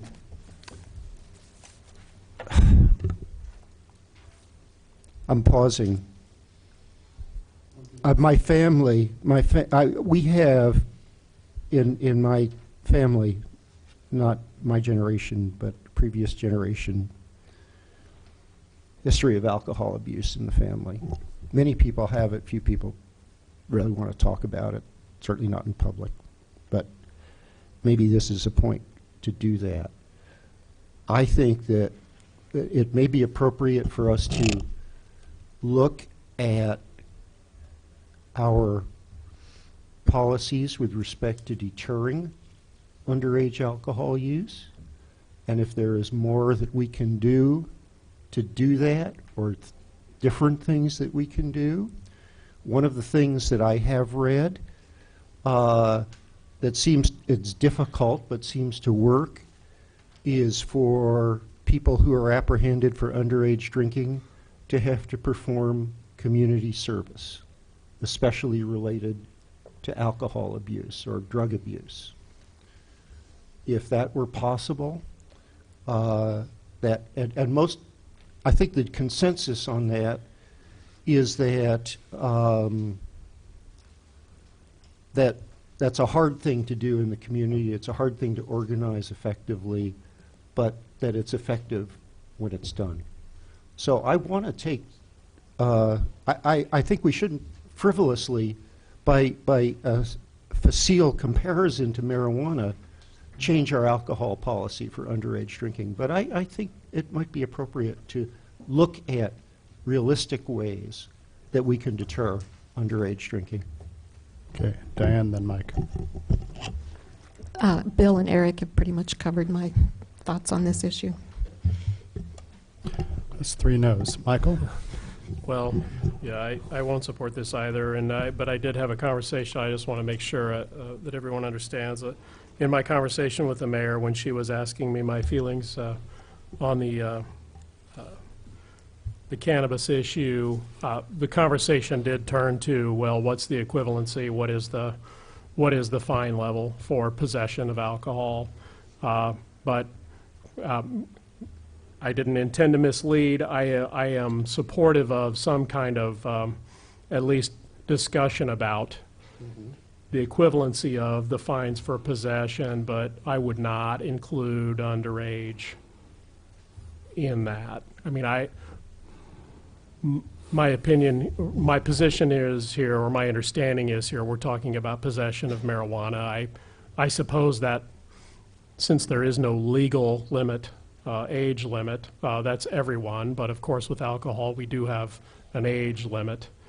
But I was not interested in reducing fines for underage possession to coincide with cannabis possession. So if I was unclear in my position to you, I apologize for that. My goal there was to strike some kind of balance between the two. They're both, physically altering. They alter your state. They're both drugs. They both alter your state. Possession of them, in some circumstances, with regard to alcohol anyway, by an adult in a car is illegal. So that's what I was driving at, not necessarily underage possession. So for that, if I was unclear, I apologize, but I won't support a reduction in the fine for underage possession. Dennis. Yeah.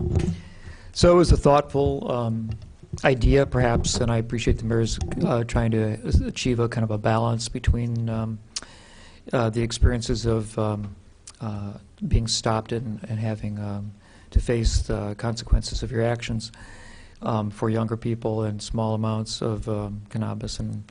But I think that alcohol and marijuana are two different things. It's kind of like apples and oranges. When you think about how many people are killed on the highways because of drunk driving, it's just so startling. Maybe we're not talking about, or we're not imagining that we're talking about driving and alcohol, but a lot of young people are killed every year, every month in the nation because of this, and I'm just not ready to mess around with the fines for drinking at this time. That's 5 no's. Anybody else want to jump in? There's no motion here either, so unless somebody's going to make a motion, I'm going to move on to the next agenda item. Okay, there's nothing here. Okay, so that goes away for lack of a motion. Okay, so next up is ordinance, back to the first page, item number 5, ordinance number 2016-324, an ordinance amending Schedule Q of Section 2364 of the Urbana Local Traffic Code, decreasing state speed limits on certain streets. This is Green Street between Wright Street and Lincoln Avenue, Springfield Avenue between Wright Street and Lincoln Avenue, and this would reduce it from 30 to 25. Bill Gray, Public Works. Thank you. The Traffic Commission meeting on March 8th took up this item of reducing speed limits on the two streets identified, Green Street and Springfield between Wright and Lincoln. The primary reasons were to include those streets to be consistent with the other speed limits within the University District, which is those areas essentially west of Lincoln Avenue in Urbana. There is certainly large volumes of pedestrians and bicyclists and vehicles in this area, and the possibility for crashes is there. So this is a move to reduce severity of crashes, number of crashes. The MTD bus system already honors the 25 mile per hour with their use. And it would also be well in keeping with the proposed changes with the MCOR project too.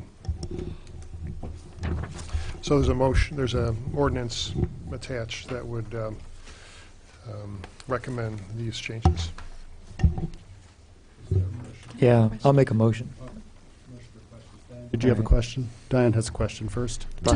Just so I understand, it's 25 miles an hour on Green Street west of Wright Street in Champaign already? It is, yes. So we would just be making Green Street consistent? Correct. And then what's the speed limit on Springfield west of Wright Street? 30. And it would, And it's a state route. but but as you pointed out in the, I think it was the Traffic Commission, the minutes. nature of the traffic and It's the number of different. pedestrians is quite a bit higher on the Urbana side of things, so. Definitely is.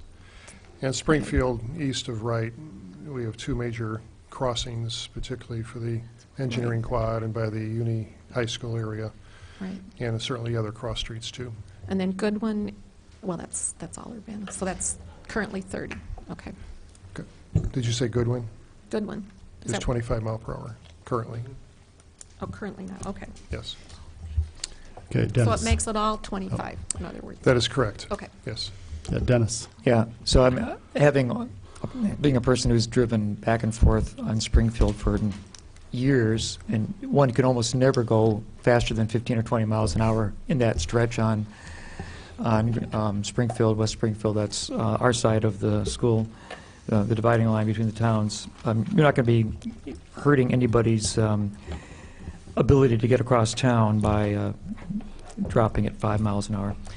So I'd like to move ordinance number 2016-03024, an ordinance amending Schedule Q of Section 23-64 of the Urbana Local Traffic Code, decreasing state speed limits on certain streets, Green Street between Wright Street and Lincoln Avenue, Springfield Avenue between Wright Street and Lincoln Avenue. Forward to the committee, or to the City Council with approval. Second.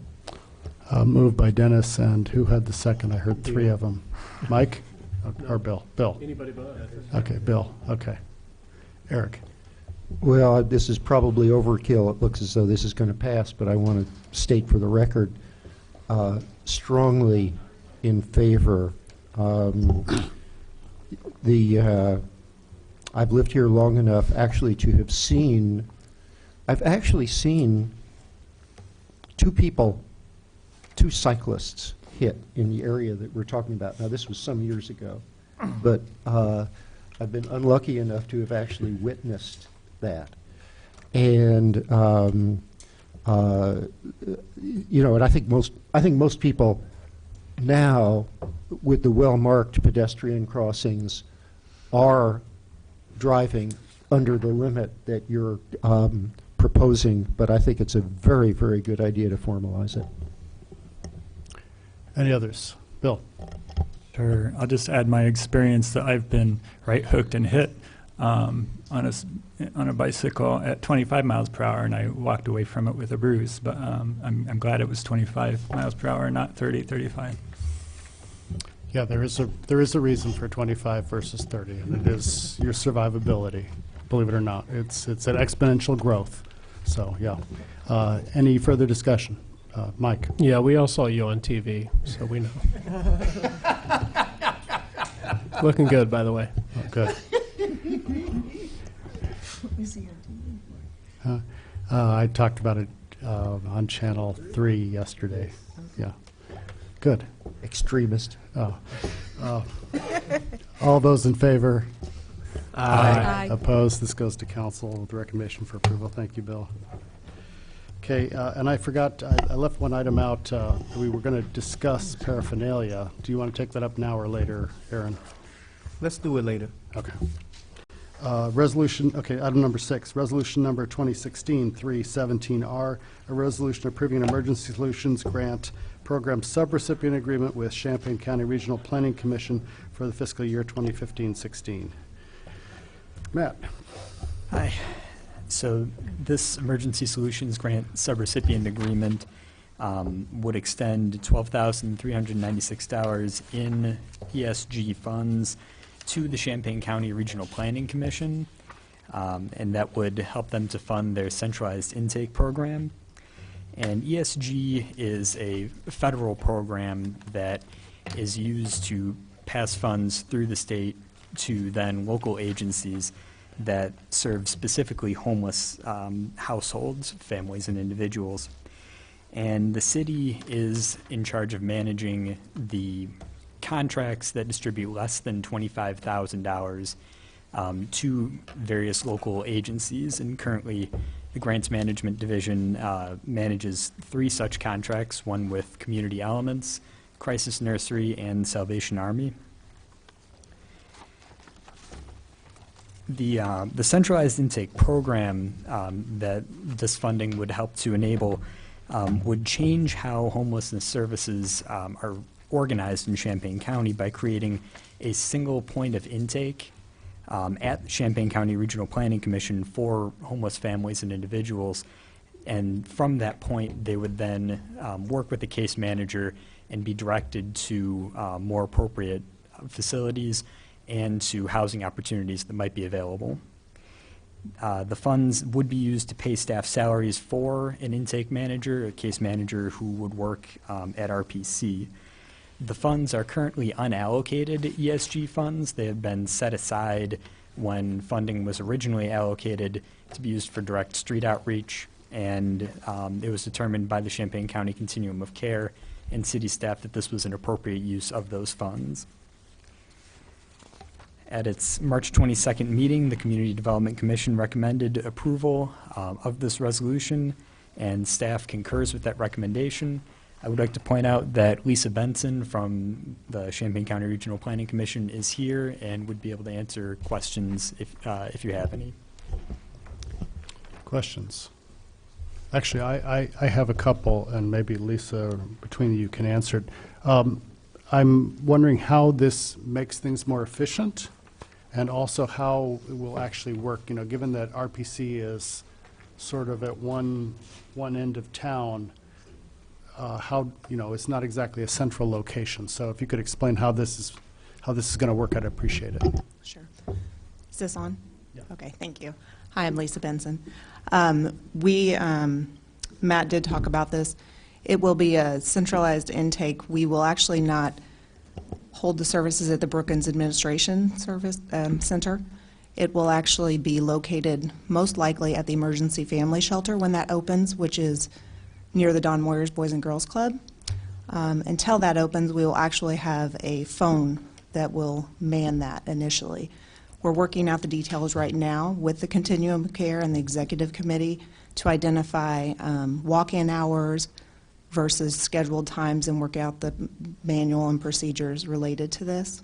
So until that centralized location opens, it will be a line that is called and then scheduled appointments and, you know, immediate response via the phone. And then how does this make things more efficient and better? Sure. Currently, when homeless individuals are seeking services, they call all the different entities seeking, do you have an opening, or is there availability in housing or shelter? So it's more efficient in the sense that there's a one-stop shop, and that entity, we will be able to know who has openings and then make referrals. And the reality is there's not enough capacity, so we will manage a wait list, and there'll be prioritization and triage. And then when openings become available through the shelters or housing, we will know and immediately go to the most person in need to make that connection. So for example, someone makes shows up at one agency rather than that person going around, that agency will say, oh, call this number, go to this location, and boom. So it's Correct. basically, at most 2 calls and somebody's being helped then. Correct. There'll be Okay. less duplication of Great. service. That helps you, Bill. Yeah, just a couple questions. One is, it's called street outreach, and I realize that this apparently qualifies for that, but is there any component that helps bring people in that might not otherwise come in on their own? Do you want to address this matter? As was mentioned, this is sort of an efficiency building measure, and this would intuitively help to better connect individuals who seek assistance with the most appropriate resources. And we feel that that's an improvement over the current coordinated intake system. So with that in mind, that's really the improvement that we have in mind in terms of street outreach. Okay, and then just the second part. As far as funding goes, this emergency service grant, how reliable is this year to year? I mean, this sounds like a needed function that needs to be funded every year. And what I'm worried about is that this is kind of a one-time deal, that, you have extra money, you can do some street outreach, but maybe it might not continue. So is there a plan to make this position sustainable? I can answer that. At the beginning of the year, the fiscal year, the funds were set aside to support centralized intake. The Continuum of Care has been working towards this function in our community.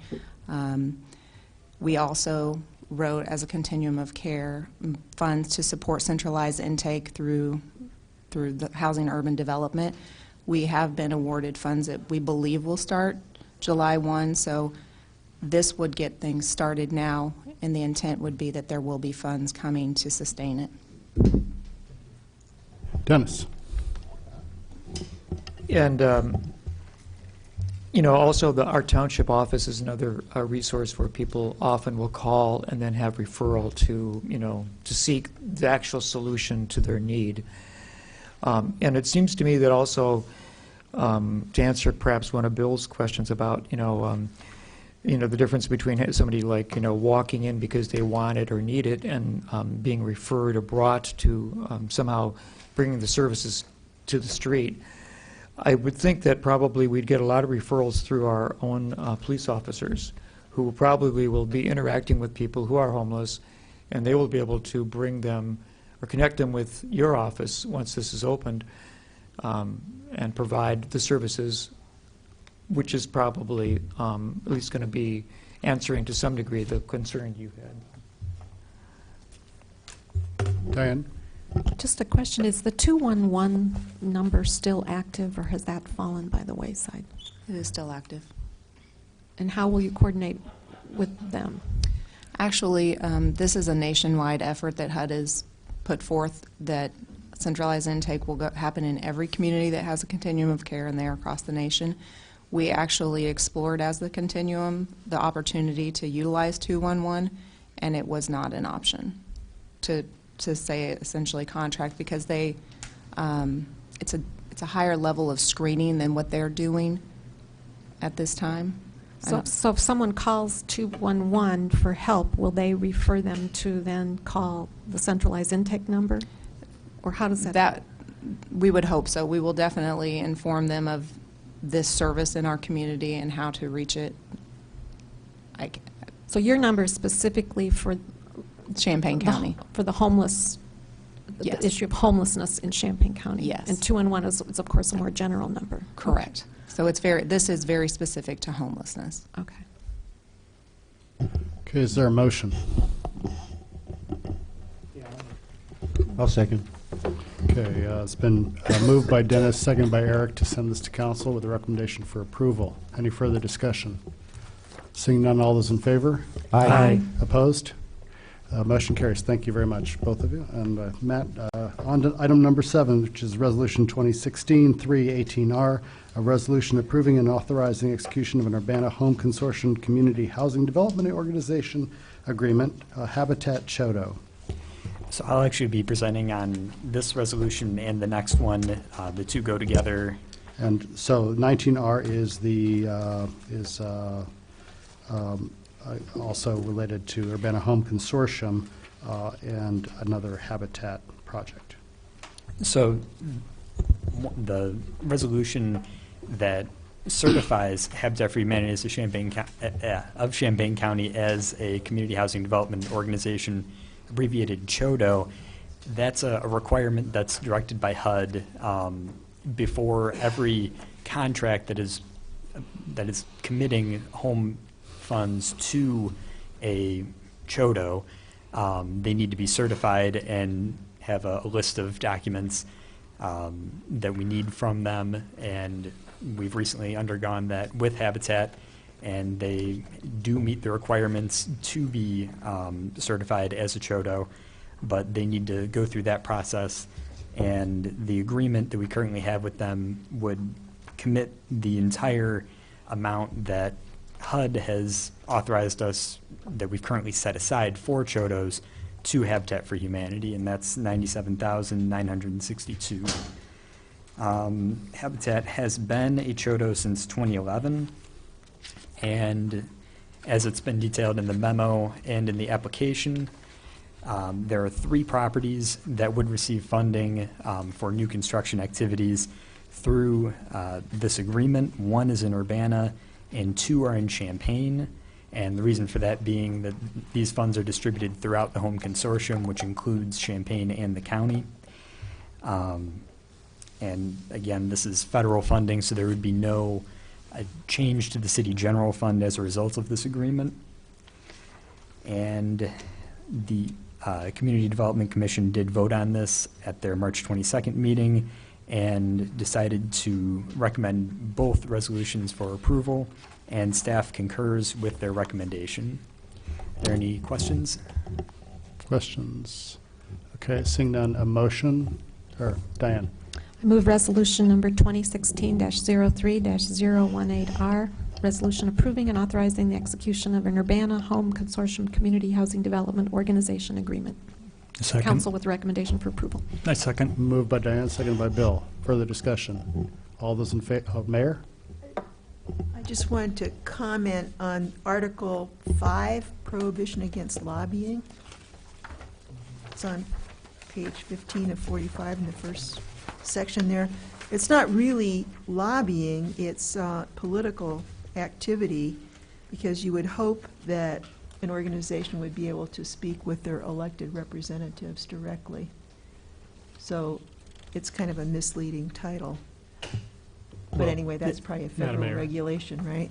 It actually has to do with financing lobbyists, so. Yeah, right, I but they think can it's just talk about to their- paying lobbyists. Right, but they ought to be able to call up Carol Ammons and tell her what their problems are, right? Well, not from these funds. Not from the funds, but the people involved in it ought to be able to talk to their elected representatives or council members or the mayor. So I read it and I thought, why couldn't they talk about their issues? But they can. It's just that they can't campaign for candidates or do candidate forums or whatever. But they can't hire a lobbyist, but there's no prohibition against them actually talking to an elected representative. So, Eric. So if I read this rightly, it's a question of the use of resources. Right. So any individual, not using the resources associated with this grant can do any political activity that they wish. They just can't use the resources of this grant. But the staff would be able to talk with elected representatives. Well, as long as they're not campaigning. Yeah, they could, sure, they could talk to the representatives on behalf of the project, but they can't on staff time or with staff resources endorse or work for Sure. any candidate. Thank you. Okay, all those in favor? Aye. Opposed? That motion carries, goes to council. And then there's the companion resolution, 19R. Is there a motion? So moved. I'll second. Moved by Eric, seconded by Dennis to send resolution certifying a community housing development organization for the Urbana Home Consortium, Habitat, February 2016, to council, the recommendation for approval. All those in favor? Aye. Opposed? That goes to council as well. Okay, next up is item number 9, Resolution 2016-320R, a resolution approving the transfer of volume cap in connection with private activity bond issues, single-family mortgage revenue bonds, and related matters. This is a private bond cap allocation assist program, Series 2016, and it has a companion, 21R, which is private bond cap allocation for EIEDA, Series 2016. Kelly. Good evening. Yes, the issue before you is to decide how to allocate the city's private activity bond cap, which can be reserved for specific projects or for homebuyer assistance programs. Any unused bond cap not seated will automatically be ceded back to the state for use by another municipality. We were contacted by David Rosh, Managing Director for the Assist MCC program, and Alexander Hamilton with the Eastern Illinois Economic Development Authority. He's the Executive Director. And they were requesting that all or part of our bond cap be ceded to their respective organizations. At the Community Development Commission, which was held on March 22nd, they unanimously recommended that council approve an allocation, basically 50% of the bond cap being ceded to the Assist MCC program and 50% to the Eastern Illinois Economic Development Authority, and staff concurs. Please, if you have any questions, let me know. Questions? Diane. And so these funds would then be used to make loans to first-time home buyers? Yes, with the, it's actually, the MCC stands for Mortgage Credit Certificate, and so it is not upfront funds for down payment assistance, but it is where they can take this off of their taxes, and it's for the duration of the mortgage. So, in essence, they receive more benefit with this than like upfront down payment assistance. There was attachments that were sent from David Rosh about the program. What the purchase price, income limits, and explained it. Also listing ones from this past year that occurred in Urbana. So it's borrowed on the mortgage. So it can help offset those, but it's on your taxes with the mortgage credit certificates. Dennis. Yes, and page 3 also touches something that's very important, I think, for the community to understand, too. Near the bottom, it says, by ceding part of the city's bond cap to EIEDA, the city may be able to access the funds for neighborhood revitalization projects, such as the Aspen Court Urbana Townhomes Redevelopment Project, the Kerr Avenue Development Project, and other important economic development activities. And of course, these are things that, because of their the financial burden of pulling together such a package and also securing some of these tax incentives and reductions, are actually what help make these projects possible for the developers too. So this is an important aspect. Yes. Okay, is there a motion? Bill. I just had another question. Please. Do you know if Clark Lindsay used any of this type of bonding?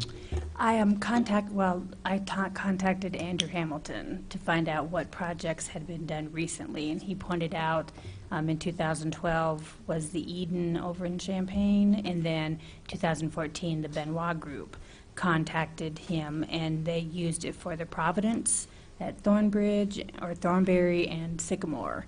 It was like $20 million. So, okay. And but they would definitely maybe Clark Lindsay found some other better bond Probably. or something. I And then think as far as, Yeah. It's different bonds. Those are a different set of oh, bonds. different bonds, Yeah. okay. For,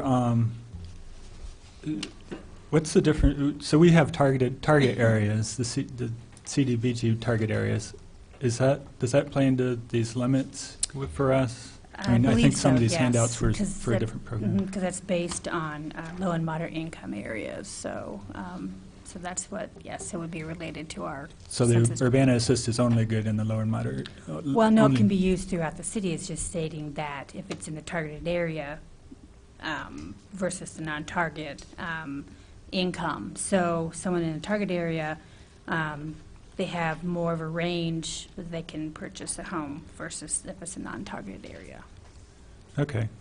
Top of page 3 there. I don't imagine people, Clark Lindsay would need home assistance law. Okay, is there a motion? Yes, I'd make like a motion that we would accept resolution, resolution 2016-03-020R, the bond cap, the transfer of volume cap in connection with private activity bonds. Second. It's been moved and seconded. Any further questions? All in favor? Aye. Aye. Opposed? That goes to council. And then the companion, Diane. I move resolution number 2016-03-021R, which is the resolution approving transfer of volume cap in connection with private activity bond issues, single-family mortgage revenue bonds, related matters for EIEDA Series 2016 to the council with a recommendation for approval. I'll second. Okay, moved by Diane, seconded by Dennis. Any further questions on this one? All those in favor? Aye. Opposed? Okay, that goes to council. Okay, so that leaves us with 2 items on the back page here. We have another ordinance amending Urbana City Code, reducing the minimum fine from 300 to 100, which we've, but it's moot. Okay, but the related issue was paraphernalia, which we're going to discuss very quickly, because there's a paraphernalia fine that is also set to $300. Aaron. I would move that the paraphernalia fine be $25. We have a question here about exactly how to proceed here, Jim. Because this item was not on the agenda, no action can be taken, including moving something to the council. You certainly can discuss it. Okay. Yeah, Diane? Just have some questions. What are we talking about when we say paraphernalia? It's a much longer section of the code, and maybe the best way to deal this is just have that code before us and have it come to us at committee in 2 weeks. Okay, and the other thing that is, I'd like to know, is there always a charge for, how often is there a charge for paraphernalia in connection with a charge for cannabis? I'm just, That'd be a good question to look at the statistics for, too. okay. Yeah. Yeah. Okay. So we'll put this one on the agenda for 2 weeks and get some answers. Mayor? In the legislation that's proposed in the Illinois Senate, they're talking about amending the Drug Paraphernalia Control Act. So there's a separate state law on that.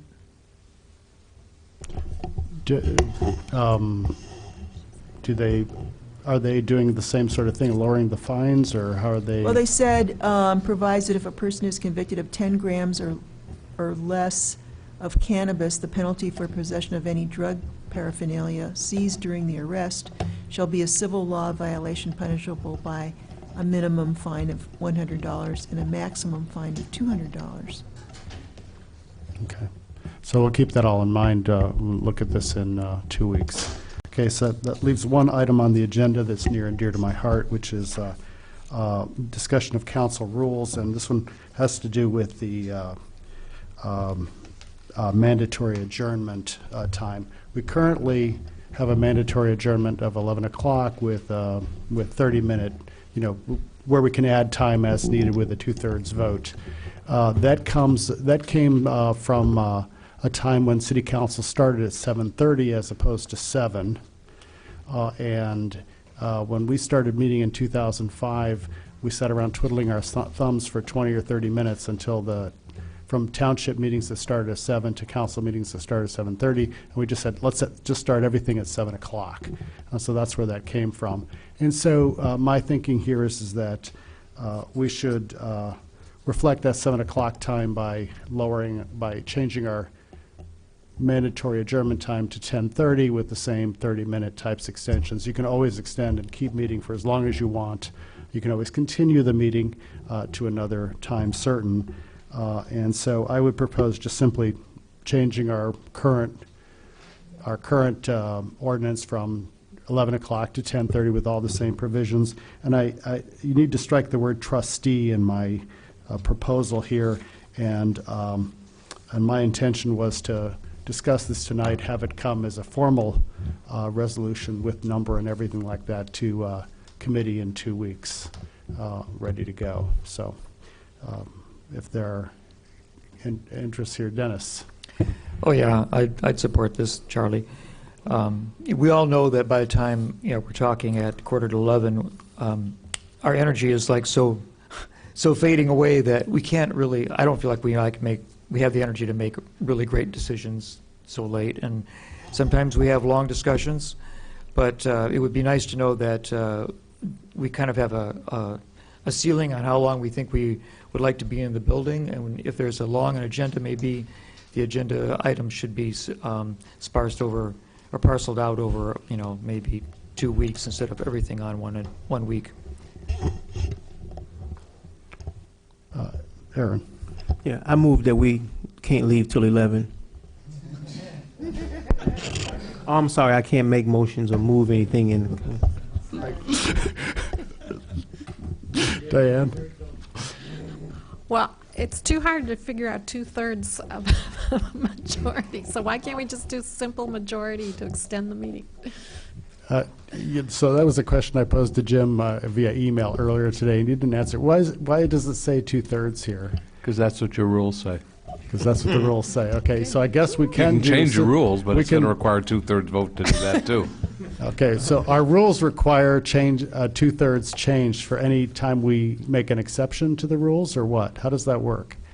To amend the rules, repeal the rules, or whatever, or make an exception to the rule requires a 2/3 vote. You can change that if you want.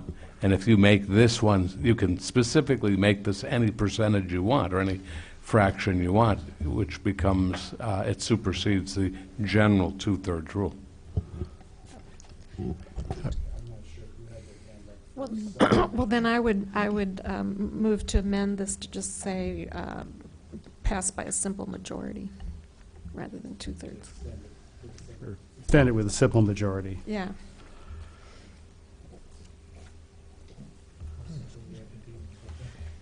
Okay, let's just go down the line here. Who was next? Bill, then the mayor. No. Okay, mayor. Does that include the mayor? It's council rules, so. So is it talking about the council in the bigger sense or the 7 cents? 8 or 7? Well, that's why I wanted this to come back to us in 2 weeks with all these things sort of solved. This is discussion tonight, so that's a question to figure out. So we have an interest in doing a simple majority, but we're also wondering how the mayor counts. And then Aaron or Eric, you're next. I simply feel moved to comment that when the Better Ammons occupied the seat next to me, she was the most vociferous of all members of the council in disapproving of long meetings. Okay, so we're going to fine tune this. We'll clarify that other issue, and it'll be on the committee agenda in 2 weeks, and you'll get it, Eric. Any further tonight? Okay, seeing no further business, we're adjourned. Thank you.